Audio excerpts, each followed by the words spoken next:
Ô, rapaziada, vamos para mais um vídeo aqui no canal de Rex. Dessa vez maravilhoso Seijinho aqui que tá conosco. Não esquece de se inscrever no canal, deixar o like, comentar, compartilhar. Ele vai falar sobre o maravilhoso premonição. Vambora pro vídeo. E se um dia, por acaso, você sonhasse com a sua morte e conseguisse escapar dela? Bom, pelo visto, quando você faz isso, a morte volta pra te perseguir e ela tenta te pegar num estilo bem Tom e Jerry. Ela não tenta te pegar com doenças fatais ou acidentes inevitáveis, não. Ela tenta fazer o trabalho dela da maneira mais ineficiente possível, tal qual um funcionário querendo ser demitido pra pegar rescisão. Premonição é basicamente isso. É um filme sobre jovens tentando escapar de uma dona morte que está completamente capenga, desmotivada, depressiva, com burnout, e ainda assim eles não conseguem escapar dela. E é exatamente por isso que nós iremos investigar isso mais a fundo agora. Alex é um rapaz de 17 anos que está prestes a viajar com a sua escola para a fodendo França.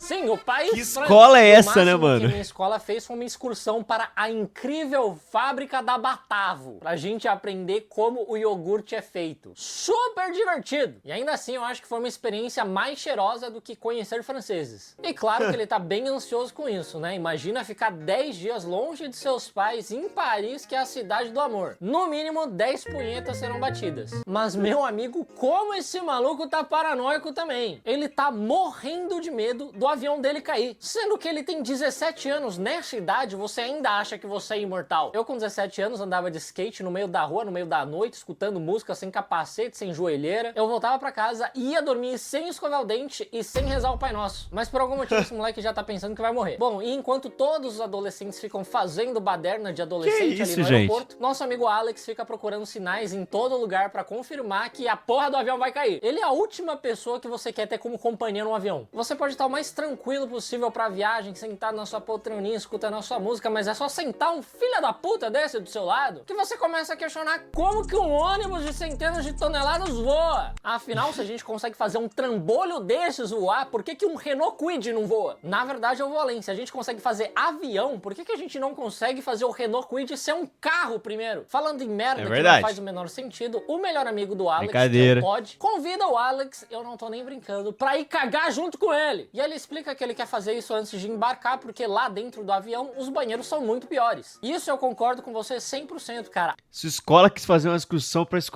escolar pra São Paulo, Jack? Você é louco. Eu já fiz excursão escolar pra São Paulo quando era do interior. A questão que tá pegando mais aqui é o fato de você precisar de um amigo pra cagar com você. Do seu lado, na cabine vizinha, só falta eles darem as mãos por baixo da divisória. Como que isso não é pior do que simplesmente cagar no avião? E assim que eles entram no avião, eles já escutam o choro de um bebê. Eles já ficam desanimados pensando que eles não vão conseguir dormir nem um minuto naquele voo. Mas o irmão... Caralho. Nossa, velho. Os caras... Gente, vou fazer uma excursão pra São Paulo... Estamos no interior do Nordeste. O Todd disse que aquilo, na verdade, é um bom sinal, porque Deus não teria coragem de derrubar um avião que tem um bebê. E ele tem um ótimo ponto, mas eu vou oferecer um contraponto aqui, porque imagina a quantidade de pessoas que estão rezando agora pra esse avião cair. Bom, e assim que o Alex se senta, as duas garotas populares da escola vêm pedir pra ele trocar de lugar com elas, pra elas poderem sentarem juntas. Obviamente ele aceita, porque ele não tem amor próprio nenhum, e ele vai lá na frente se sentar com o seu amigo Todd, que na verdade tá bem puto com o Alex, porque originalmente essas duas garotas iriam se sentar ao lado do Todd. Mas Todd, vocês cagaram juntos, vocês sentiram o cheiro da bosta um do outro, vocês escutaram o splosh do cocô caindo na água. A amizade de vocês vale muito mais do que essas duas barangas, né? Pelo amor de Deus. Logo em seguida, o avião decola e o Alex continua completamente transtornado, achando que eles vão virar notícia do Datena a qualquer momento. E também não ajuda muito o fato de que a galera coloca as mãozinhas pra cima quando o avião decola, como se eles estivessem numa montanha russa. Aí sim, forças maiores irão querer derrubar esse avião. Bagulho mais vergonhoso, cara. Para com isso. Dito e feito, imediatamente depois deles terem feito essa palhaçada, o avião já começa a tremer, tal qual um introvertido apresentando trabalho de geografia sobre o Cerrado brasileiro. Um buraco se abre na lataria do avião e ele explode, matando todo mundo ali naquele voo. E infelizmente nesse caso aqui foi seleção natural mesmo. Só que em seguida o Alex acorda, porque sim, ele estava apenas sonhando com todo aquele acidente. O avião, na verdade, nem saiu do chão ainda. E note que este doente dormiu antes do avião sair do chão. Esquece a condição, seu problema maior é a narcolepsia. Eu juro pra você, ele não sentou nem por 30 segundos, dormiu e teve um pesadelo em que todo mundo morria. O sonho dele tá em velocidade 2x também, né? Naturalmente, depois de acordar, ele começa a gritar pra toda a tripulação que aquele avião vai cair. Fonte meus sonhos. E um colega da escola, um herói chamado Carter, finalmente se levanta pra acabar com essa palhaçada. Cara, porque pode apostar, qualquer pessoa dentro de um avião já pensou na possibilidade daquela merda cair. Mas estão todos, como seres humanos civilizados, tentando racionalizar esse medo. E estatisticamente é muito improvável de acontecer. Até o bebê deve estar tentando fazer isso. Aí levanta esse filho da puta e reacende o medo em todo mundo. Enfim, o Alex e o Carter começam a brigar e os dois são convidados a se retirarem do avião, tal qual dois Among Us. Inclusive, a primeira companhia aérea que implementar o sistema de votação do Among Us nos seus voos vai ter inventado o avião 2. A namorada do Carter, a Terry, também sai do avião para acompanhar o namorado. A professora Lilton também sai para não deixar os alunos sozinhos. O Todd sai porque ele é o melhor amigo do Alex. E uma garota Clear também sai porque ela também ficou bem preocupada ao ver o pânico nos olhos do Alex. E também tem um colega chamado Billy que perde aquele voo porque ele estava atrasado, muito provavelmente porque alguém entupiu a privada do banheiro. O Alex e o Carter novamente começam a brigar porque eles vão perder um dia inteiro de viagem. Só que bem nessa hora, o avião explode nos céus, igualzinho nos sonhos do Alex. E todo mundo fica em completo choque. Ninguém ia imaginar que a tática do bebê iria falhar desse jeito. E isso traz um novo alerta pra você não levantar a porra da mão quando o avião sai do chão, cara. Um tempo depois, o FBI chega pra fazer perguntas para os passageiros que desceram do avião antes dele explodir, né? Porque realmente ficou meio suspeito. Mas vale lembrar que esse filme foi lançado antes do atentado de 11 de setembro e é exatamente por isso que esses passageiros não estão imediatamente presos por suspeita de terrorismo. O Alex conta toda a verdade, dizendo que ele sonhou que o avião ia explodir, por isso que ele decidiu descer. Mas sinceramente, cara, homem que prevê o futuro? Um pouquinho esquisito isso aí. Cara, eu não faço ideia do porquê, mas prever o futuro é um superpoder muito mais comum em mulheres. Da mesma forma que poderes envolvendo eletricidade são muito mais comuns em personagens negros. E personagens asiáticos sempre têm superpoderes relacionados à tecnologia ou à arte ninja. Os agentes não aceitam muito bem essa explicação, mas eles também não têm motivo nenhum para manter o Alex sob custódia. Então assim que os pais chegam, todo mundo é liberado. 39 dias depois dessa tragédia, a escola do Alex presta umas homenagens às vítimas desse acidente. E muitas pessoas estão tratando o Alex muito mal, como se fosse culpa dele de alguma forma. Inclusive, a própria professora Lilton, essa puta desgraçada que só sobreviveu por causa dele. Ela tá muito brava com ele, ela não olha nem na cara dele. Caralho, porra! Seja pelo menos profissional. Mas ela só tá assim porque, na verdade, ela tá se sentindo culpada. Porque ela tinha uma escolha a ser feita. Ela podia ficar no avião ou podia o professor de francês ficar no avião, e quem ficou foi o professor de francês. E aí ele acabou virando um croissant de presunto e queijo, mas sinceramente eu vejo mais como culpa da escola por ter aula de francês no currículo. Ninguém pediu essa merda. Por outro lado, o Todd, o melhor amigo do Alex, ainda gosta muito dele, mesmo tendo perdido o irmão dele ali naquele acidente, né? É preciso muito mais do que um acidente aéreo pra separar dois amigos que cagam juntos. Mas ele tá evitando de conversar com o Alex porque o pai dele não aceitou a morte do filho e tá culpando o Alex por isso também. Meu irmão, o Alex não salvou nenhum bebê, quem dirá o seu filho? A outra que não tá brava com o Alex é a Clear, que até dá uma flor pra ele, agradecendo ele por ter salvado a vida dela. Ela é a única que agradece o Alex por ter dado aquele chilique no avião. Aliás, o Alex tem que dar graças a Deus que aquele avião explodiu, né? Que senão ia ser bem vergonhoso pra ele. Bom, quando o Todd volta pra casa, ele começa a sentir uma presença esquisita no banheiro dele, como se a própria morte estivesse se espreitando, tentando pegar ele desprevenido. Ele sente aquele calafrio, aquela sensação sinistra, e isso vindo de um cara que consegue cagar no banheiro junto com outra pessoa. Não é fácil deixar ele desconfortável no banheiro, mas ele tá tão nervoso que ele até se corta fazendo a barba. Algo que não aconteceria se ele tivesse barba para início de conversa. É verdade. Ele cortaria a barba, não ele. Enquanto isso, em sua casa, o Alex começa a se informar sobre as últimas notícias através de uma revista Playboy. Mas ele se assusta com a chegada de uma coruja em sua janela. Provavelmente o professor de francês reencarnou como Duolingo e veio assombrar ele. E aí o Alex toma um puta susto e ele joga a revista como reflexo, que bate num ventilador e se despedaça por inteira. Pelo visto, aquele avião caiu porque o Alex roubou a turbina do avião e tá usando como ventilador, né? Que porra é essa? Porém, caiu um pedacinho muito pequeno da revista no colo dele, em que ele consegue ler o nome do Todd. E imediatamente ele começa a ter um pressentimento muito ruim de que algo vai acontecer com o amigo dele. E aí ele sai correndo até a casa do Todd, esperando que o pior vai acontecer. E de fato, o pior acontece. Após o Todd cagar tanto a ponto de causar um vazamento na privada, ele escorrega na água e acaba se enforcando sozinho num varalzinho que tinha acima da banheira dele. E aí ele infelizmente acaba morrendo asfixiado. Um terrível acidente.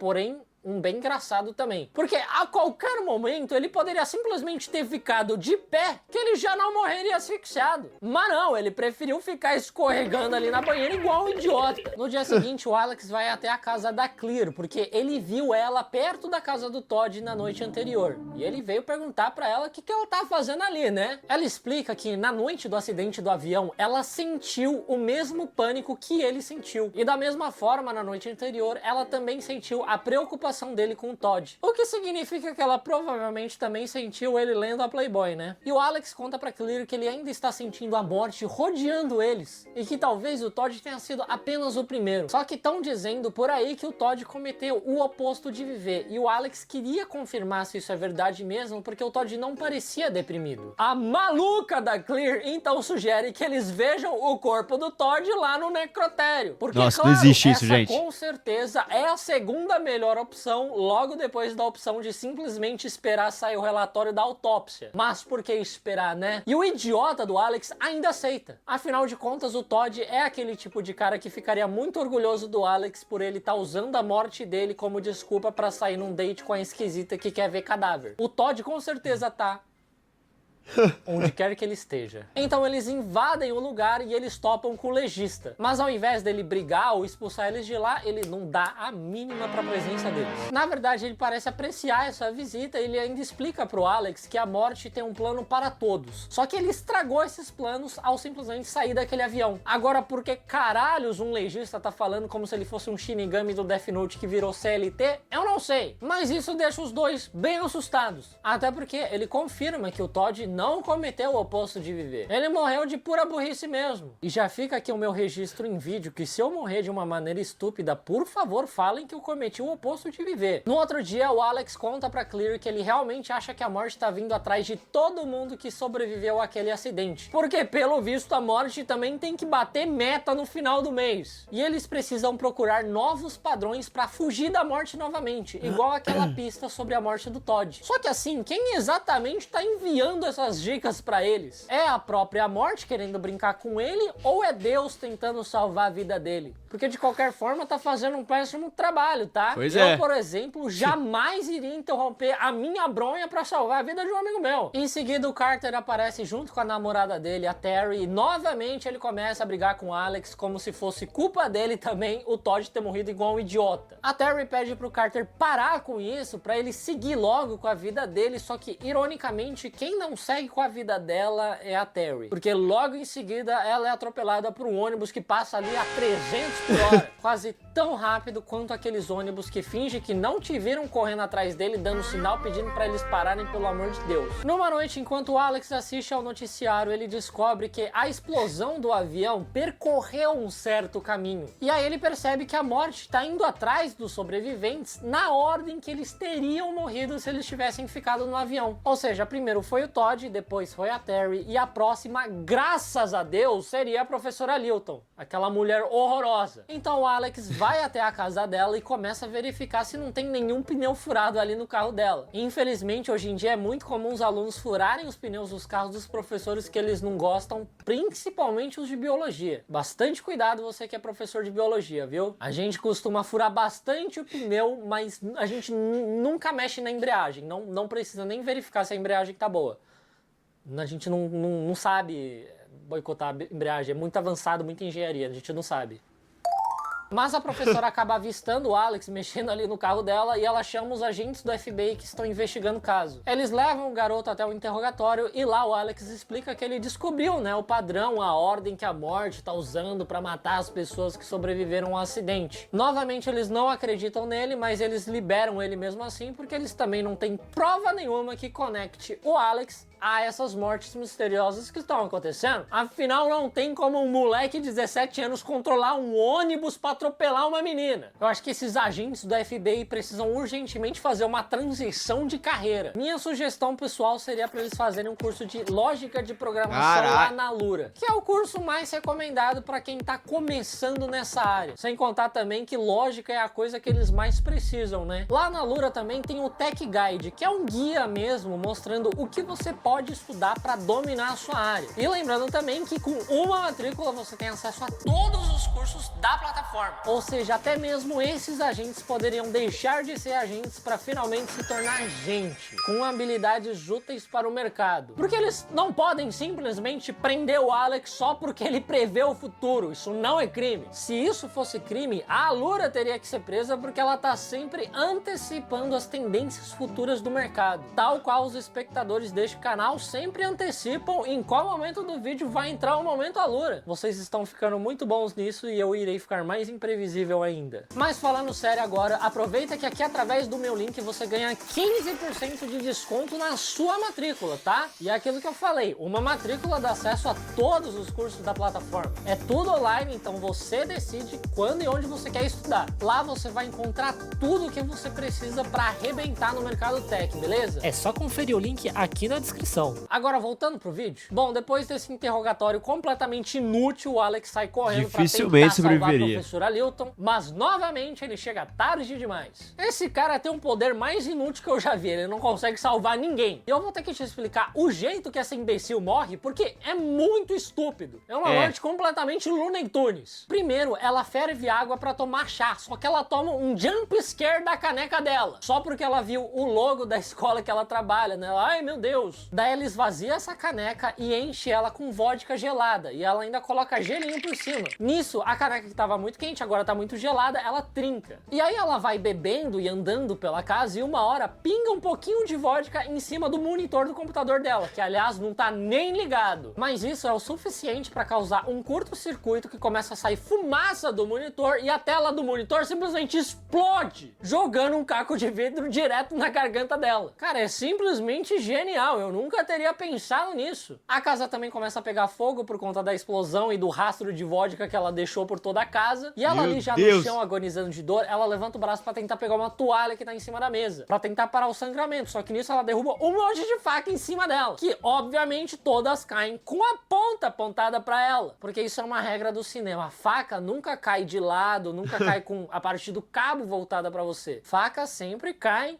assim, com a ponta em cima de você. Nessa hora o Alex chega pra tentar ajudar, só que uma nova explosão faz com que uma cadeira caia em cima exatamente de uma das facas que estava fincada nela, fincando mais ainda. É engraçado demais, parece que a morte odeia tanto essa mulher quanto o espectador. Nessa hora eu já tava de pé aplaudindo. Percebendo que não tinha mais como salvar ela, o Alex sai correndo de lá e por fim a casa dela explode. Ali realmente a morte tinha alguma coisa pessoal contra essa mulher. Depois disso, a Claire, o Carter e o Billy começam a procurar pelo Alex, porque ele tá foragido da justiça, né? Encontraram as digitais dele nas facas lá que mataram a professora Lilton e tem pegadas dele, né, pela casa dela. E é exatamente por isso que você nunca vira amigo de seus professores, tá? Olha o que acontece. A Claire encontra o Alex ali no meio do mato e pede ajuda pra ele, porque ele é o único que sabe quem vai ser o próximo alvo da morte. Sendo também que até agora ele também não conseguiu salvar ninguém, né? Grande bosta ele saber quem é o próximo. Só que aí quando todos eles entram no carro do Carter, o próprio Carter começa a surtar achando que ele vai ser o próximo a morrer. E aí ele começa a acelerar com tudo, dizendo que é ele que controla o destino dele, ele que decide quando vai morrer. Do nada virou o Vin Diesel nihilista. E aí ele quase mata todo mundo ali no trânsito, só que uma hora ele finalmente para, na linha do trem. Todo mundo fica desesperado, sai imediatamente do carro e eles ficam pedindo pro Carter sair, só que ele continua se rebelando contra a morte. Quando o trem tá bem próximo, ele finalmente volta à realidade, ele decide sair, só que o cinto de segurança dele emperra. E aí o Alex, pela primeira vez na vida, decide ser útil e ele finalmente consegue salvar a vida de alguém propositalmente. Ele tira o Carter de lá, só que eles nem têm tempo de comemorar, porque logo em seguida o Billy é decapitado por um pedaço de metal que sai voando ali do trilho do trem. Assim, se esse filme ensina alguma coisa, é como veículos são muito perigosos, né? É acidente de avião, carro, ônibus, trem. E aí o Alex fica tipo, eureka! Porque o próximo a morrer era pra ter sido o Carter, mas como o Alex salvou o Carter, a morte pulou a vez dele e foi pro Billy. Sim, a morte é bem desapegada, não deu certo com um, vamos pro próximo. Ela é basicamente um entregador do Correios. Toquei a campainha uma única vez, ninguém atendeu, vou pra minha casa e encerrei meu expediente. E com o Billy morto, o próximo alvo da morte agora é o próprio Alex. E é exatamente por isso que ele decide se esconder numa cabana abandonada do pai da Clear. Sim! Um lugar que é basicamente um workshop de acidente doméstico. Tem corda, faca, prego exposto, serrote, deve ter um monte de caco de vidro porque as janelas estão tudo quebradas, estaca de madeira, tanto que ele é quase perfurado pela ponta de um serrote. Daí o FBI começa a fazer visitas frequentes a Clear, pressionando ela para ela contar aonde o Alex está escondido. E uma hora ela acaba contando porque ela também tá preocupada com ele, né? Faz tempo que ele não dá notícias. Só que quando o FBI já tá a caminho de lá, o Alex se lembra de um detalhe muito importante. Ele trocou de lugar no avião, então não é pra ser a vez dele agora, é pra ser a vez da Clear. Além dele ter sido muito burro e ter esquecido disso, todas as vezes que ele quase morreu naquela cabana foram 100% culpa dele. A morte não teve um dedo nisso, era tudo burrice dele. Então ele sai correndo de lá pra salvar a Clear, novamente se esquivando do FBI. Sim, o FBI toma muitos olés de um garoto de 17 anos. Enquanto isso, a nossa pobre Clear está fugindo desesperada de um fio desencapado que tá perseguindo ela igual uma enguia elétrica. Ela tenta pegar o carro dela pra fugir de lá, só que o carro fica emperrado e o Alex chega bem nessa hora. Só que ele não consegue se aproximar do carro por causa do fio desencapado, que ele tá realmente assim, impedindo ele de chegar perto. E pra piorar, o carro dela começa a pegar fogo. E a essa altura do campeonato, eu só acho que a morte gosta de matar as pessoas com automóveis. Então, sem outra escolha, o Alex decide segurar aquele fio desencapado pra Clear conseguir fugir daquele carro.